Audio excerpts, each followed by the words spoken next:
Manhattan prosecutors begin presenting Trump case to grand jury. The Manhattan District Attorney's decision represents a dramatic escalation of the inquiry and potentially sets the case on a path toward criminal charges against the former president.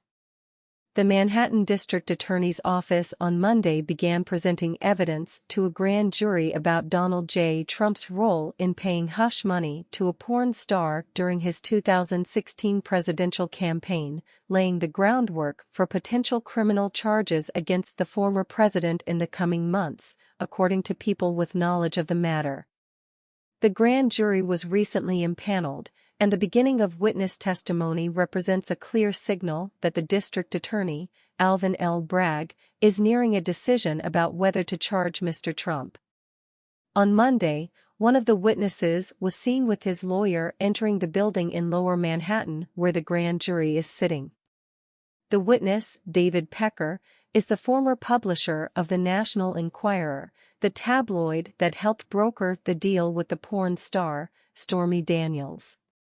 As prosecutors prepare to reconstruct the events surrounding the payment for grand jurors, they have sought to interview several witnesses, including the tabloid's former editor, Dylan Howard, and 2 employees at Mr. Trump's company, the People said.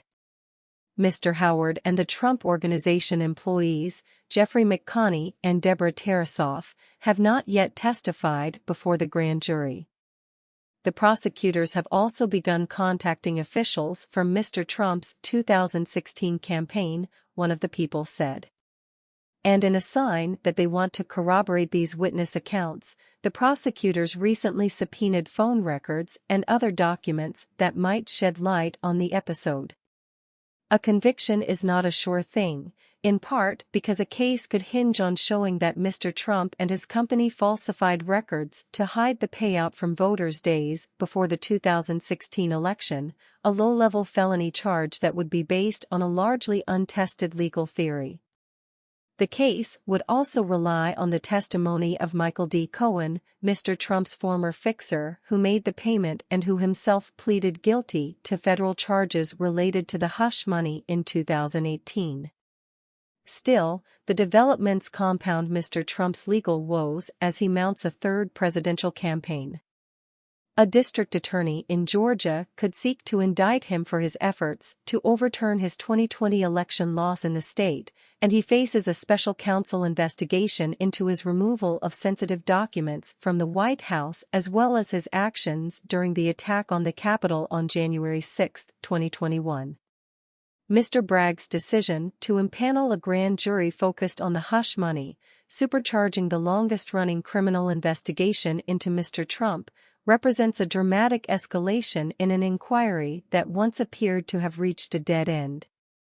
Under Mr. Bragg's predecessor, Cyrus R. Vance Jr., the district attorney's office had begun presenting evidence to an earlier grand jury about a case focused on Mr. Trump's business practices, including whether he fraudulently inflated the value of his assets to secure favorable loans and other benefits. Yet in the early weeks of his tenure last year, Mr. Bragg developed concerns about the strength of that case and decided to abandon the grand jury presentation, prompting the resignations of the 2 senior prosecutors leading the investigation. One of them, Mark F. Pomerantz, was highly critical of Mr. Bragg's decision and has written a book that is scheduled to be published next week, People vs. Donald Trump, detailing his account of the inquiry.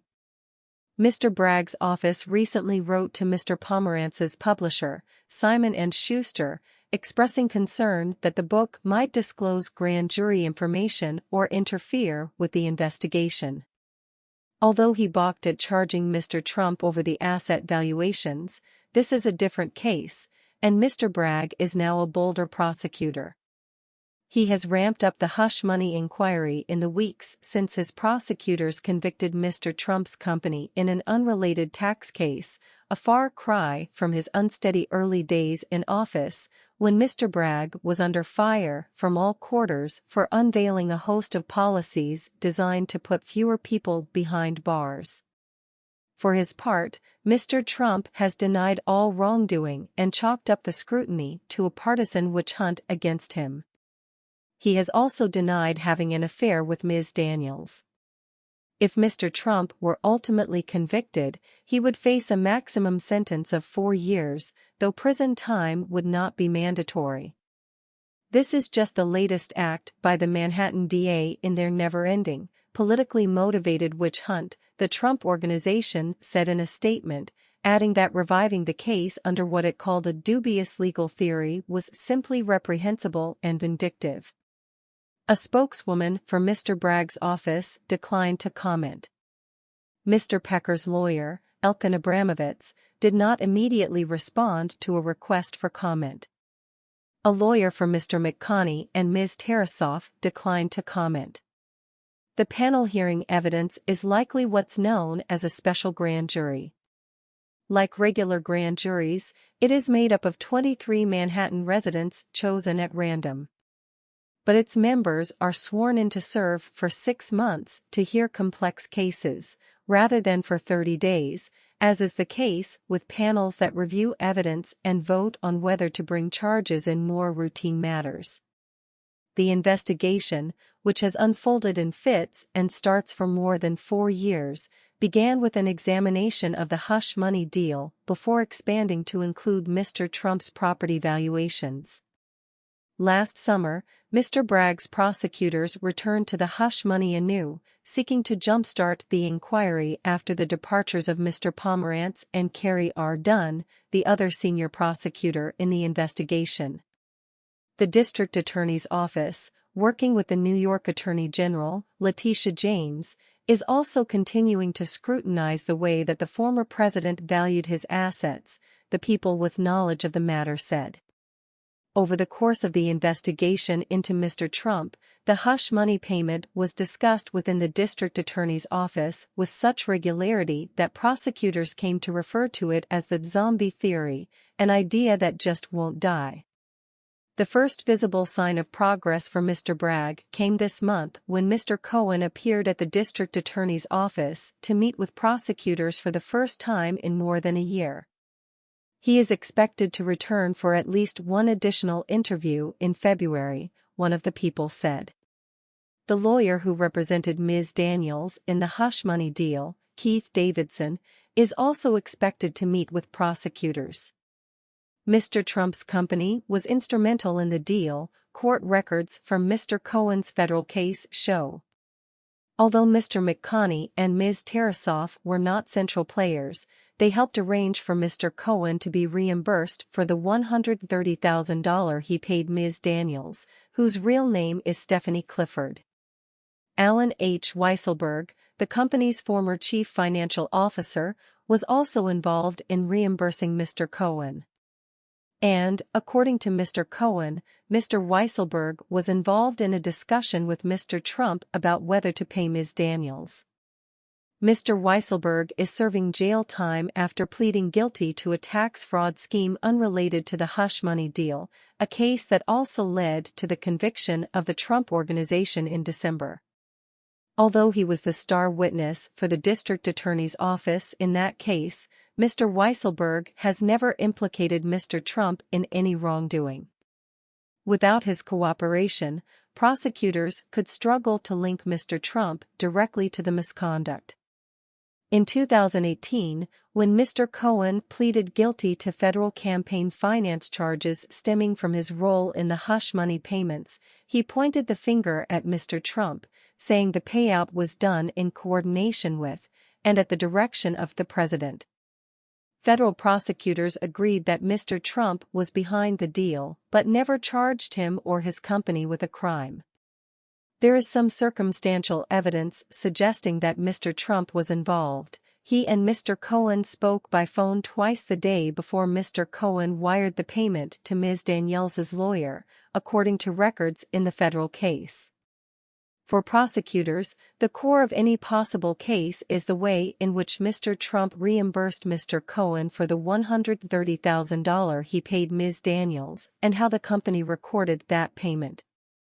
According to court papers in Mr. Cohen's federal case, Mr. Trump's company falsely identified the reimbursements as legal expenses. The district attorney's office now appears to be focusing on whether erroneously classifying the payments to Mr. Cohen as a legal expense ran afoul of a New York law that prohibits the falsifying of business records. Violations of that law can be charged as a misdemeanor. To make it a felony, prosecutors would need to show that Mr. Trump falsified the records to help commit or conceal a second crime, in this case, violating a New York state election law, according to a person with knowledge of the matter. That second aspect has largely gone untested, and would therefore make for a risky legal case against any defendant, let alone the former president. Defense lawyers might also argue that Mr. Trump, who was a first-time presidential candidate, did not know that the payments violated election law. And they could take aim at Mr. Cohen, arguing that he is a convicted criminal who has an axe to grind against Mr. Trump. In its statement, the Trump Organization noted that the narrow issue of whether payments to Michael Cohen were properly recorded in a personal accounting ledger back in 2017 was thoroughly examined by the federal prosecutors who charged Mr. Cohen and concluded he had engaged in a pattern of deception. Mr. Pecker's testimony, however, could bolster the prosecution's contention that Mr. Trump was involved in planning the hush money payment.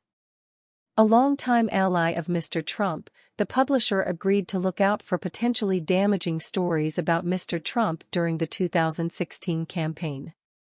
He agreed to this at a meeting in Mr. Trump's office. In October 2016, Ms. Daniels's agent and lawyer discussed the possibility of selling exclusive rights to her story to the National Enquirer, which would then never publish it, a practice known as catch and kill. But Mr. Pecker balked at the deal. He and the tabloid's editor, Mr. Howard, agreed that Mr. Cohen would have to deal with Ms. Daniels's team directly. When Mr. Cohen was slow to pay, Mr. Howard pressed him to get the deal done, lest Ms. Daniels reveal their discussions about suppressing her story. "We have to coordinate something," Mr. Howard texted Mr. Cohen in late October 2016, "or it could look awfully bad for everyone." 2 days later, Mr. Cohen transferred the $130,000 to an account held by Ms. Daniels's attorney.